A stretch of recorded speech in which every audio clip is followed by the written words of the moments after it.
இந்த 11 கேட்டகரிஸில் 2 லெவல்ஸ் ரொம்ப முக்கியம். ஒன்று சாதுவுடைய நிலை, ஒன்று முற்றின விவேகியுடைய நிலை.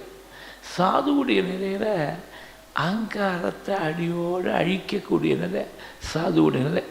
தன்னுடைய யோக்கியதைக்கு சம்பந்தம் இல்லாமல் யாராவது தன்னை நிந்தனை பண்ணி அவமானப்படுத்தி பேசினா கூட பதில் சொல்கிறதுக்கு மனசு வராதவன் சாது அப்படின்னு எழுதியிருக்கேன்.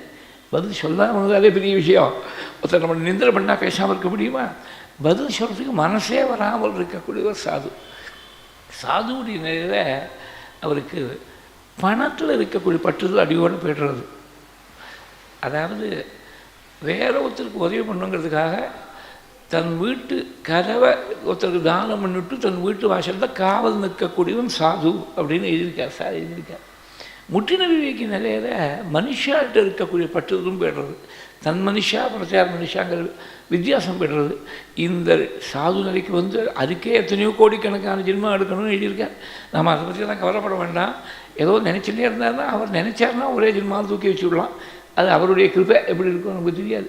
நான் ஸ்பிரிகன் பெரியவாள்கிட்ட ஒன்று கேட்டேன், சார் புஸ்தகத்தை படித்தா உடம்பெல்லாம் நடுங்கிறது, இந்த கடைசி கேட்டகரிக்கும் கீழே ஏதாவது ஒரு கேட்டகரி இருந்தால் அங்கே தான் இருப்போம் போல் இருக்குது, ஏதோ ஒரு செக்ஷனில் மாட்டிப்போம் போல் இருக்குது, கரையிறதுக்கு வழியே கிடையாதா? அதுக்கு மகான்களுக்கு தான் அப்படி சமாதானம் சொல்ல முடியும். ட்ரிபிளிகன் பெரியவாசன் தான் சட்டத்தை எழுதியிருக்கார் சார், ஆனால் பகவானோட கிருப்பைன்னு ஒன்று இருக்குது. இதுதான் நமக்கு சால்வேஷனுக்கு ஒரே கதி, கிருப்பைன்னு ஒன்று இருக்குது அப்படின்னா. அதில் சங்கவர்ஜிதா, எந்த விதமான சங்கமும் இல்லாமல் இருக்கணும். அதான் முற்றின விவேகியுடைய நிலையில் சங்கமே கிடையாது. அவருக்கு அவள் வெள்ளை வேஷ்டி இருக்கலாம், காவி வஸ்திரத்தில் இருக்கலாம், எப்படி வேணால் இருக்கலாம். ஆனால் அவளுக்கு எந்த பற்றுதலும் கிடையாது. சங்கவர்ஜிதா